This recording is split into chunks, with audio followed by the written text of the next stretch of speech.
today we gonna talk about your most awaited movie called Uncharted। ये कहानी पूरी तरीके से एक गेम पर बेस्ड है जिसका नाम सेम टू सेम अनचार्टेड ही है और अभी तक उसके टोटल 4 पार्ट्स आ चुके हैं। 4 पार्ट्स को अगर इन सभी में काउंट किया जाएगा तो स्टोरी काफी बड़ी हो जाएगी और जाहिर सी बात है अगर कहानियां लंबी होगी तो आगे के मूवी के पार्ट्स भी जरूर आएंगे। तो अगर इसका फर्स्ट पार्ट आया है तो आई होप कि इसका सेकंड पार्ट भी जल्दी आएगा। तब तक के लिए आपको और मुझे वेट करना ही होगा, मगर उससे पहले आते हैं इस शानदार कहानी पर जिसकी शुरुआत में हम इस कहानी के लीड कैरेक्टर टॉम हॉलैंड यानी कि नेथन को देख पाते हैं, जो कि इस वक्त हवा में बेहोशी की हालत में कार को ट्रैक पर लेटा होता है। यहाँ पर बहुत सारे बॉक्सेस होते हैं जिसके ऊपर कूदता फांदता हमारा स्पाइडरमैन उनके ऊपर घूम रहा होता है, जहाँ पर उसका पीछा एक और शख्स कर रहा होता है और उसी से बचकर भागने की जद्दोजहद के अंदर ये सीन यहीं पर कट हो जाता है। जिसके बाद में सीन शिफ्ट होता है कहानी के फ्लैशबैक यानी कि करीब 15 साल पहले। यहाँ में नेथन और उसका बड़ा भाई सैम दिखाया जाता है, जो कि इस वक्त एक म्यूजियम के अंदर एक मैप को चुराने आए थे जो कि दुनिया का पहला मैप था। साथ ही यहाँ पर सैम नेथन को ये बताता है कि इस मैप को समुद्री लुटेरों के थ्रू बनाया गया था। आज से कई सालों पहले जब समुद्र के अंदर कोई भी जहाज आया या जाया करता था तो समुद्री लुटेरे उन सभी का खजाना छुपाकर एक ऐसी जगह महफूज रख देते थे ताकि उस खजाने तक कोई न पहुंच सके और वो खजाना उन्हें वापस से मिल पाए, इसीलिए उन्होंने एक मैप बनाया और आज ये मैप हमारे सामने है। खास बात तो ये थी कि ये दोनों भी लुटेरों के खानदान से ही बिलोंग करते थे। साथ ही यहाँ पर सैम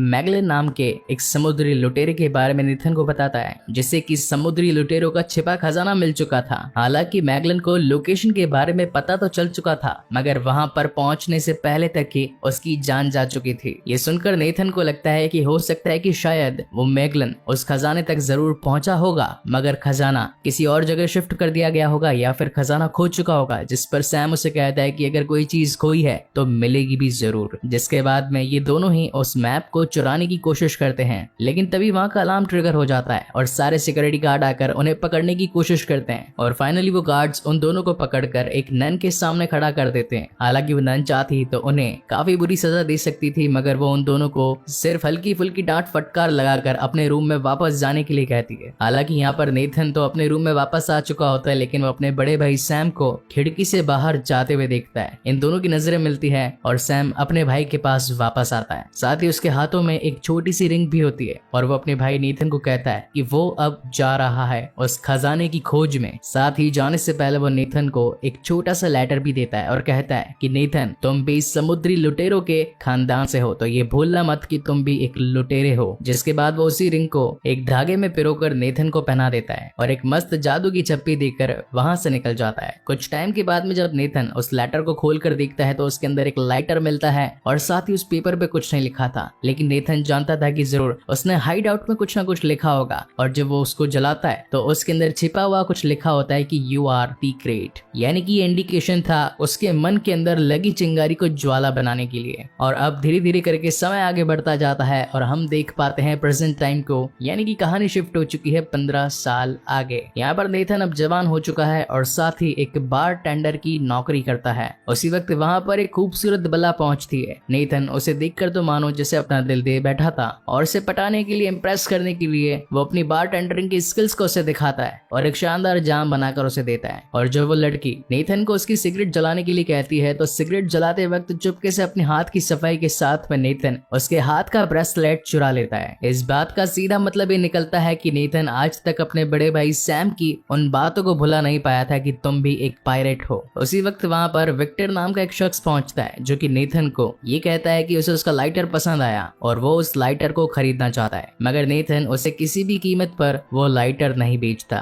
क्योंकि वो लाइटर खानदानी था और साथ ही वो लाइटर उसे सैम ने दिया था। थोड़ी देर बाद में विक्टर वहां से जाने लगता है और जब नेथन अपनी पॉकेट चेक करता है जिसके अंदर उसने चुराया हुआ ब्रेसलेट रखा था तब उसे वो मिलता ही नहीं है, बल्कि उसकी जगह पर उसे विक्टर का एड्रेस मिलता है। यानी कि शेर को सवा शेर मिल चुका था, यानी कि विक्टर चोरी में उसका भी बाप था। और अब उस कार्ड पर लिखे एड्रेस की मदद से सीधा नेथन विक्टर के घर पहुंचता है जो कि एक छोटे म्यूजियम से कम नहीं था। काफी पौराणिक तस्वीरें, किताबें और ढेर सारी पेंटिंग्स वहां पर पड़ी थी जिन्हें देखकर तो नेथन मानो मंत्रमुग्ध हो चुका था। मंत्रमुग्ध बोले तो उसकी आंखों के सामने एक इल्यूजन क्रिएट हो गया जो कि हर चोर की आंखों के सामने तब क्रिएट होता है जब उसे महंगी चीजें दिखाई पड़ती है। वहीं पर नेथन की नजर उसी मैप पर पड़ती है जो कि उसने बचपन में कभी कभी अपने भाई के साथ देखा था। तभी पीछे से विक्टर वहां पहुंच जाता है और वो नेथन से कहता है कि वो उसके बड़े भाई सैम को जानता है। नेथन आखिर उससे पूछता है कि तुम मेरे भाई को कैसे जानते हो। तो वहां पर विक्टर उसे बताता है कि तुम्हारा बड़ा भाई सैम और मैं उसी खजाने के पीछे लगे थे जिसका मैप तुम्हारी आंखों के सामने है। हालांकि ये बात काफी पुरानी थी और अब सैम मेरे साथ में नहीं है, यानी कि अब सैम खो चुका होता है। तभी यहाँ पर विक्टर नेथन को एक डील देता है कि अगर तुम इस मैप के साथ खजाने को ढूंढने में मेरी मदद करो तो हम तुम्हारे भाई को भी ढूंढ पाएंगे और साथ ही हमें खजाना भी मिल जाएगा। कैसे आएगी ये डील? हालांकि ये बात सुनकर पहले तो नेथन मना करता है कि उसे खजाने में कोई इंटरेस्ट नहीं है, लेकिन वो ये भी चाहता था कि अपने भाई से दोबारा मिल पाए, इसीलिए वो विक्टर की हाँ में हाँ मिलाकर उसकी डील को फाइनल कर डालता है। जिसके बाद एक पार्सल के साथ में नेथन वहां से निकल जाता है। उस पार्सल के अंदर कुछ फोटोज और कुछ डॉक्यूमेंट्स थे जो कि सभी उस खजाने से रिलेटेड थे और उन सभी के साथ में नेथन अपने भाई की दी हुई पुरानी रिंग को गले में पहनकर अगले सुबह सीधा विक्टर के पास पहुंच जाता है। विक्टर यहाँ पर नेथन को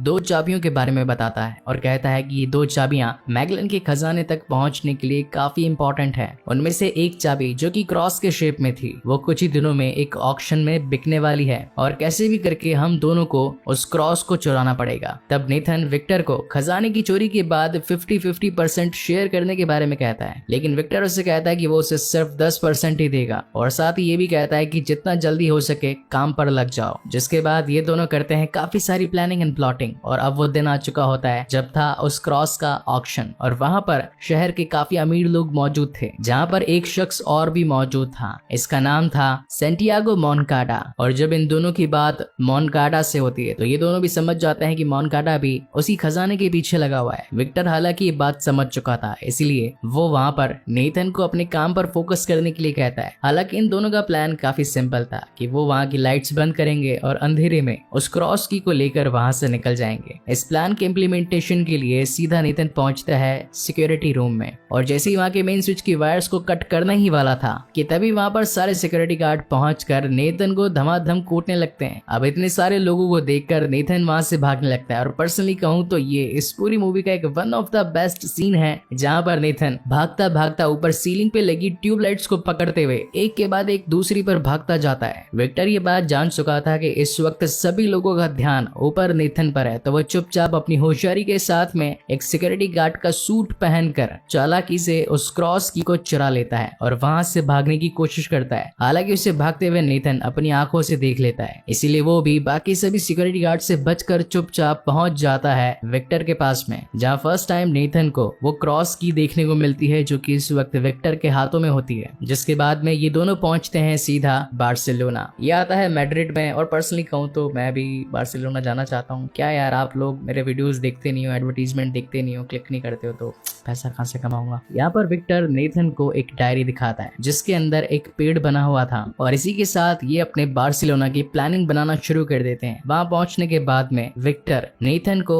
इस पूरे की पूरी प्लानिंग की तीसरी पार्टनर से मिलवाता है जिसका नाम था क्लोई और ये वो शख्स थी जिसके पास में उस महान खजाने को चुराने वाली दूसरी चाबी थी। हालांकि क्लोई वहां पर उन दोनों को देखते ही उनके साथ काम करने से मना कर देती है और बिना कुछ कहे वहां से जाने लगती है। तभी इन दोनों को कुछ क्लिक होता है और जब ये लोग अपना खुद का बैग चेक करते हैं तो पता चलता है कि वो बंदी तो इनको चूना लगा गई और इनकी क्रॉस की चुरा कर भाग गई। तभी उसे पकड़ने के लिए नेथन उसके पीछे पीछे भागता है और एक काफी अच्छा पार्कवार सीन हमें दिखाई पड़ता है। अब जो लोग पार्कवार नहीं जानते तो बता दो भाई लोग, फॉरेन के अंदर बिल्डिंगों पे छतों पर कूदना फांदना ही पार्कवार कहा जाता है। क्या बात है, फैक्ट का चैनल खोल लेना। Well coming back to the main story. एक लंबी चौड़ी भाग दौड़ के बाद में फाइनली नेथन उसकी कार के सामने आके उसे रोक ही डालता है और साथ ही उसे समझाता है कि तुम हमारी मदद के बिना खजाना ढूंढ ही नहीं सकती। उसी वक्त वहां पर विक्टर भी पहुंच जाता है और कहता है कि अगर तुम यहाँ से वो चाबी ले गई तो ये बात याद रखना कि इस खजाने के पीछे और भी कई माफिया के बड़े बड़े लोग शामिल हैं जिनकी नजरों में तुम प्रेफरेंस लिस्ट पर आ जाओगे और अब अगर तुम्हें तुम्हारी जान की परवाह है तो सिक्योरिटी गार्ड्स तो होने बनता ही है और हम दोनों से अच्छा तुम्हें और कौन सुरक्षा दे सकता है, तो क्यों ना क्लोई मैडम साथ में मिलकर काम किया जाए। जिसके बाद फाइनली क्लोई जी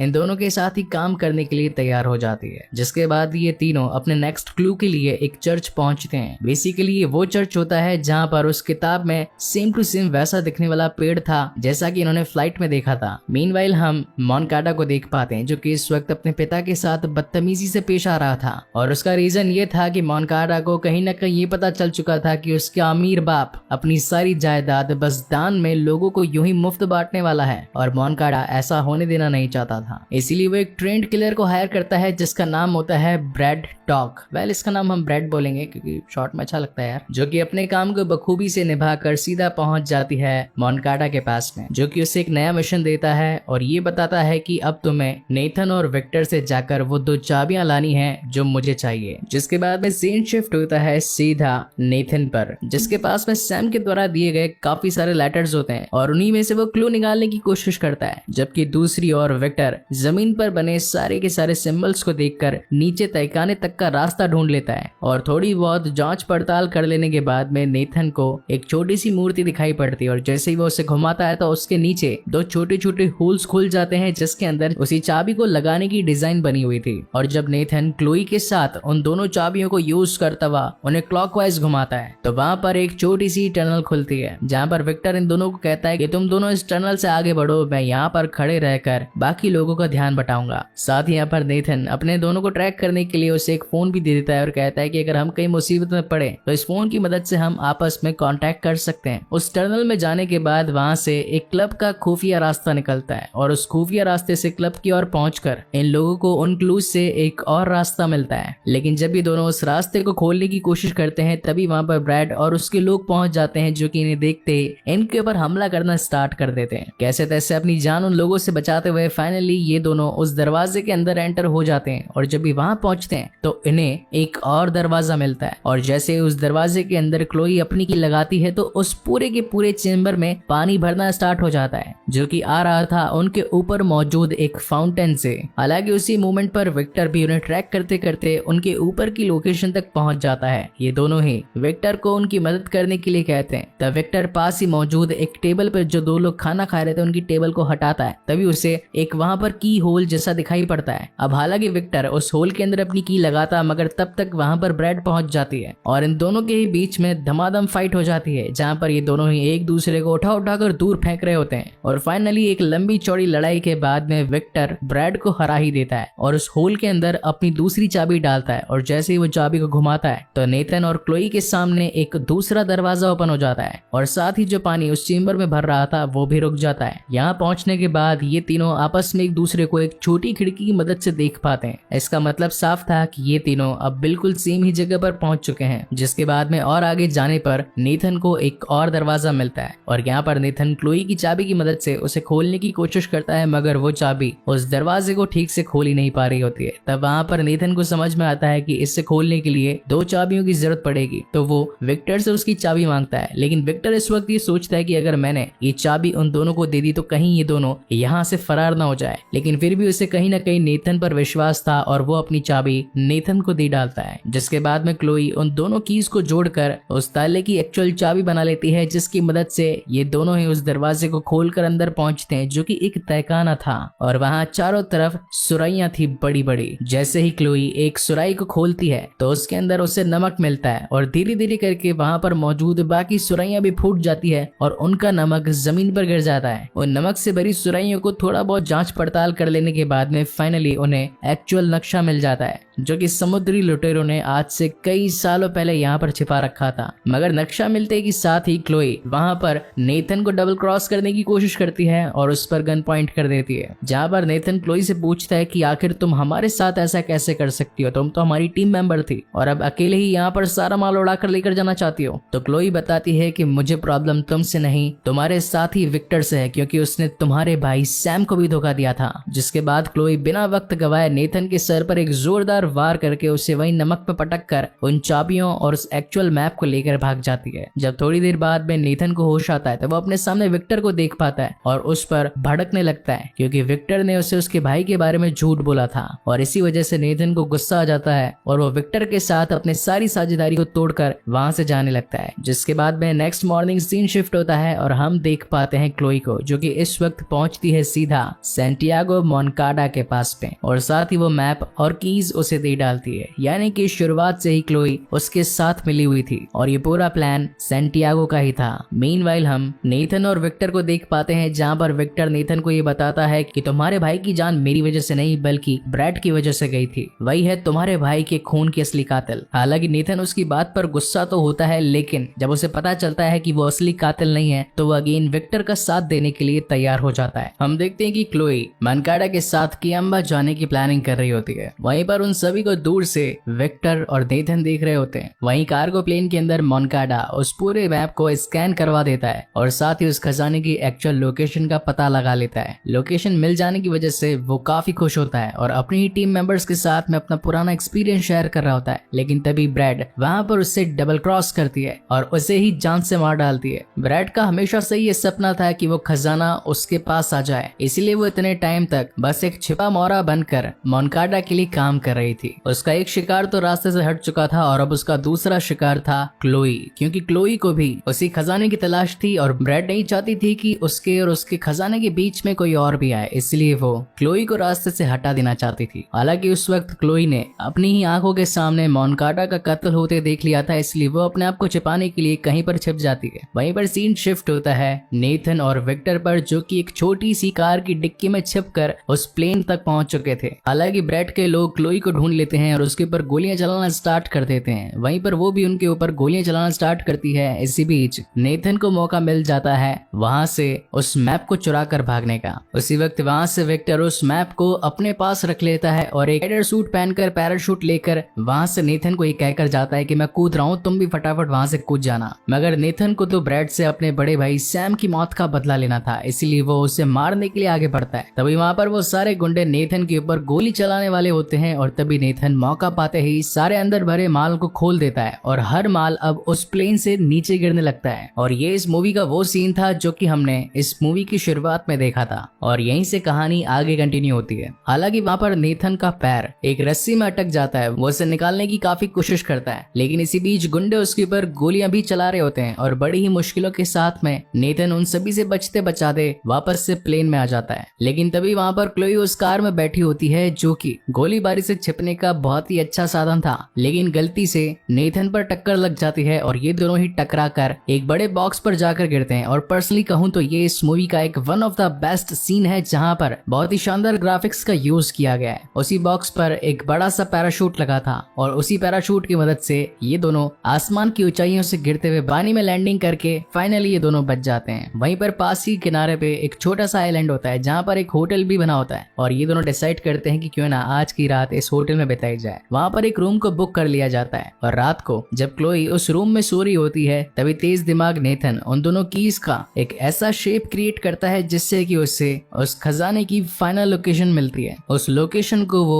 एक पेपर पर लिख देता है, लेकिन तभी उसके मन में आता है कि क्लोई कहीं उसे फिर से धोखा ना दे दे, इसीलिए वो पेपर पर गलत कोऑर्डिनेट्स डाल देता है और चुपचाप जाकर सो जाता है। नेथन की प्रेडिक्शन थी कि क्लोई आकर उसके इस कोऑर्डिनेट्स को चेक करेगी और उसके उठने से पहले ही खजाना लूटने के लिए निकल पड़ेगी और ऐसा होता भी है। जब अगली सुबह नेथन की आंख खुलती है तो उसे बिस्तर पर क्लोई नहीं मिलती है और जो गलत कोऑर्डिनेट्स नेथन ने लिखे थे उस पेपर के पीछे सॉरी लिखकर वहां से जा चुकी होती है, यानी कि क्लोई नेथन के बिछाए जाल में फंस चुकी होती है और अब नेथन अकेला ही उस बड़े खजाने की खोज में निकल पड़ता है। और अब वो मोमेंट आ चुका था जहाँ पर नेथन को सोने से भरे दो बड़े बड़े शिप मिल जाते हैं, जहाँ पर ढेर सारा सोना होता है। वहाँ पर सोने के बड़े बड़े ट्रंक होते हैं, जिन्हें देखकर नेथन को याद आती है अपने भाई की, सैम की, कि उन दोनों भाइयों ने मिलकर ये सपना देखा था एक दिन आएगा जब हम इस खजाने को लूट लेंगे। लेकिन तभी वहाँ पर एंट्री होती है विक्टर की, जो कि नेथन को ट्रैक करता करता वहाँ पर पहुंच चुका था। ये दोनों ही अपना जश्न मना रहे होते हैं कि फाइनली इन्हें वो सोना मिल गया, लेकिन तभी वहाँ पर पहुंच जाती है ब्रैड।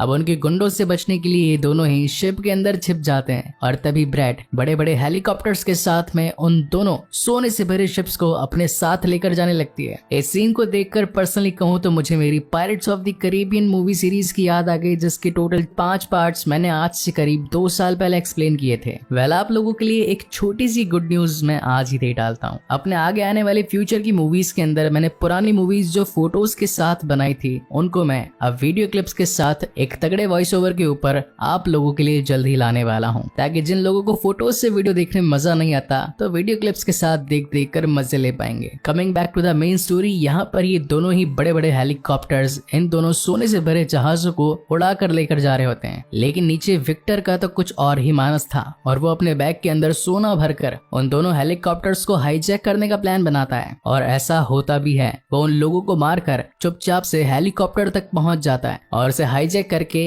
एक शिप को अपने साथ लेकर जाने लगता है। मगर ब्रैड के लोग आखिर एक सोने से भरे जहाज को अपने आंखों के सामने कैसे जाते देख सकते थे, इसीलिए वो उसके ऊपर धमाधम फायरिंग करना स्टार्ट कर देते हैं और रस्सियों पे रस्सियां बांधना शुरू कर देते हैं। जहां पर हमें इस मूवी का अगेन एक और आइकॉनिक सीन देखने को मिलता है। दोनों ही शिप हवा में यूं झूल रही थी मानो जैसे उनके पंख लगे हों। जहां एक तरफ तो विक्टर सोने से भरे शिप्स को हाईजैक करके पूरी तरीके से अपने काबू में लेना चाहता था, वहीं पर ब्रैड के लोग नेथन को जान से मारने में लगे थे। पर्सनली कहूं तो ये पूरा सिनारियो मेरे लिए एकदम बिल्कुल फ्रेश वॉचिंग था। मैंने आज से पहले किसी और मूवी के अंदर ऐसा कॉन्सेप्ट नहीं देखा जहां पर दो बड़े हेलीकॉप्टर्स पर दो बड़े सोने से भरे जहाज लटक रहे हो। वेल, आपको ये सीन कैसा लगा प्लीज मुझे कमेंट करके जरूर बताइएगा। हालांकि वहां पर नेथन को मौका मिल जाता है एक तोप के अंदर बारूद भरकर सामने वाले हेलीकॉप्टर पर दे मारने का और वो सेम ऐसा ही करता है और जैसे ही गोला जाकर हेलीकॉप्टर पर टकराता है तो वो अंदर भरे लोगों के साथ साथ ब्रैड को भी लेकर जमीन पर गिरने लगता है। लेकिन चालाक ब्रैड रस्सियों की मदद से सीधा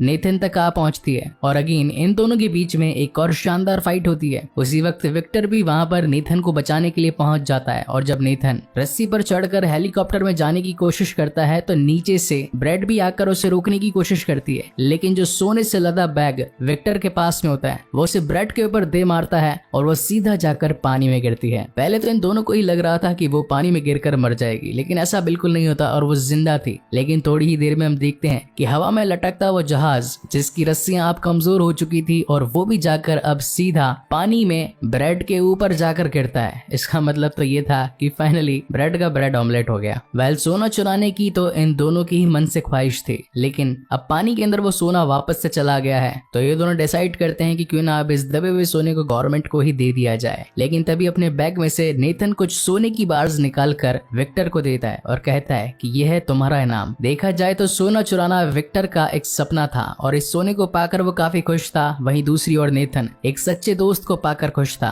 और इसी के साथ ये मूवी यहीं पर खत्म होती है। वहीं पर हम इस मूवी का एक पोस्ट क्रेडिट सीन देख पाते हैं जहां पर हम व्यूअर्स को ये पता चलता है कि नेथन का बड़ा भाई सैम इस वक्त भी जिंदा है और एक जेल में कैद है जो कि अपने भाई नेथन को खत लिख रहा होता है। और इसी तगड़े सस्पेंस के साथ में ये शानदार कहानी यहीं पर खत्म होती है। सो गाइज, आपको जो इतने टाइम से इस वीडियो की तलब उठ रही थी, क्या इसे देखकर वो शांत हुई या नहीं? और आपको ये वीडियो कैसा लगा प्लीज मुझे लाइक और कमेंट करके जरूर बताइएगा, क्योंकि इसके बाद में मैं और भी ज्यादा ऑसम मूवीज आप लोगों के लिए लेकर आऊंगा। सो तब तक के लिए keep watching and stay safe. मिलते हैं अगले वीडियो में।